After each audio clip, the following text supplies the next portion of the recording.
What order should I play all the games in? Do I need to play all of the Kingdom Hearts games to understand the story? What's the difference between Kingdom Hearts 1 and Kingdom Hearts 1.5? What does Final Mix mean? Can I play Kingdom Hearts 3 as my first Kingdom Hearts game? If you've ever asked yourself any of these questions, or any other questions relating to the Kingdom Hearts series and which order to play the games in, then you've come to the right place. I'm Bree, and today I'm going to give you a crash course on the Kingdom Hearts series and how to get the best experience possible when playing through the games for the first time. The series is nearing its 20th anniversary, but there's really no end in sight for the infamous convoluted storyline that Nomura has created. To be honest, it's not the most straightforward with all the Lion King 1.5 title nonsense they have going on, so we're going to clear all of that up. I get asked often enough most of the questions mentioned in the beginning of the video, and so today we're going to talk about not only which order is best to play the games in, but we're also going to discuss which games are included in the collections, the content added in the final mix versions of the games, and also which games you really need to play to get the most out of the story.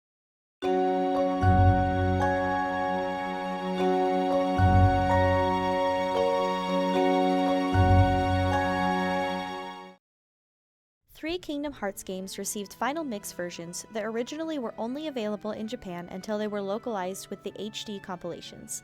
These games were Kingdom Hearts 1, Kingdom Hearts 2, and Kingdom Hearts Birth by Sleep.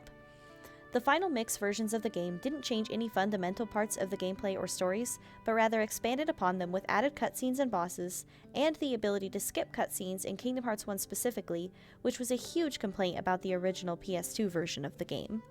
Kingdom Hearts 2 also got a fifth drive form called Limit Form in its final mix version, which brought back old abilities of Sora's such as Sonic Blade, Ars Arcanum, and Zantetsuken. This form also gave Dodge Roll as its growth ability, which was not available in the original version of Kingdom Hearts 2.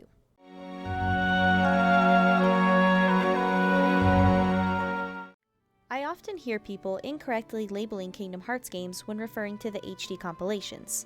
I can't tell you how many times I've heard people say things like, "Oh yeah, I'm about to start Kingdom Hearts 1.5, when referring to Kingdom Hearts 1 Final Mix contained in the 1.5 compilation. Now, I'm not trying to nitpick because it really doesn't matter what you call the game you're playing, but this can cause confusion because in all actuality, Kingdom Hearts 1.5, 2.5, and 2.8 are not their own games respectively, but compilations that contain multiple Kingdom Hearts titles. Kingdom Hearts 1.5 contains Kingdom Hearts 1 Final Mix, Kingdom Hearts Rechain of Memories, and the cutscenes from 358 Days Over 2. Kingdom Hearts 2.5 contains Kingdom Hearts 2 Final Mix, Kingdom Hearts Birth by Sleep Final Mix, and the cutscenes from Kingdom Hearts Recoded. Kingdom Hearts 2.8 contains Kingdom Hearts Dream Drop Distance HD, Kingdom Hearts 0.2 Birth by Sleep A Fragmentary Passage, and the back cover movie.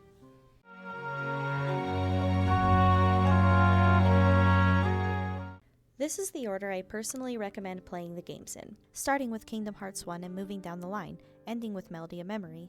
I didn't include Union Cross or back cover because in my opinion they can be played and or watched anytime before starting Kingdom Hearts 3, and Dark Road can really be played whenever, but it's possibly best after the completion of Kingdom Hearts 3. Remember as well that Union Cross and Dark Road still receive story updates and therefore are not conclusive yet.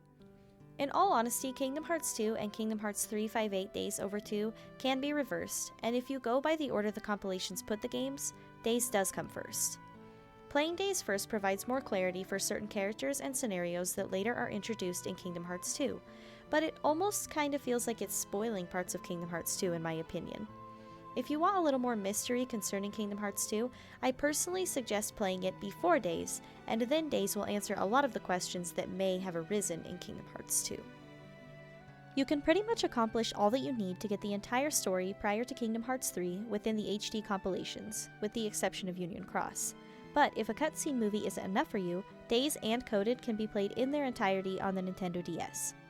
Also, just a note that Rechain of Memories is a full remake of the original Chain of Memories game, which you can play on the Game Boy if you'd prefer the original experience, but the stories are essentially the same for both the original and remake.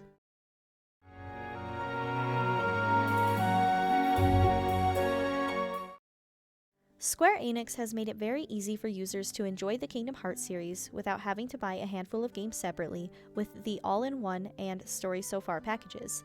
The story so far includes Kingdom Hearts 1.5, Kingdom Hearts 2.5, and Kingdom Hearts 2.8, but not Kingdom Hearts 3, as this was released to make it easier for newcomers to the series to play all of the games prior to the release of Kingdom Hearts 3. The all-in-one collection includes everything that the story so far does, and also Kingdom Hearts 3, which means that you get all of the current Kingdom Hearts content up to Kingdom Hearts 3 except for the Remind DLC. The story so far and the all-in-one package are available on both PlayStation 4 and Xbox One.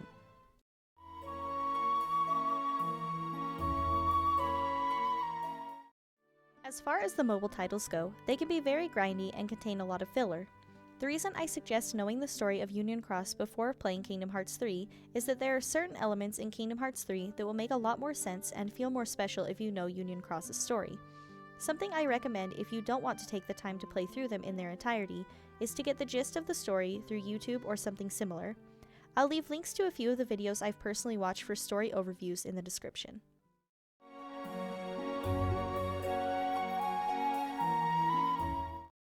Now to answer one of the biggest questions I feel is asked. Can I play Kingdom Hearts 3 as my first Kingdom Hearts game? Well, the simple answer, I can't tell you what to do. But I would highly recommend playing through the prior titles before diving into it. The story of Kingdom Hearts has become very extensive, and to get the most out of the games, I truly believe a decent understanding of the story, characters, and universe is the best call. But I'm not your mom. Do whatever is going to make you the happiest. Hi everybody. I really hope this video was super informative for you and helps you to feel like you can conquer the Kingdom Hearts series now. Let me know what you guys thought of the video, if you liked it, if you hated it, if you totally disagree with the way I ordered the games, or if it actually helped you to feel like now you know how to play these games.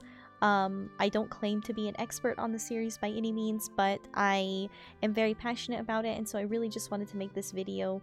I get asked so much on my Twitch channel, a lot of these questions, and so I really just wanted to get it all into one video for you guys to be able to watch and make your own decisions based off of it. So yeah, I really hope you all enjoyed it. Thank you so much for watching, and I will see you next time.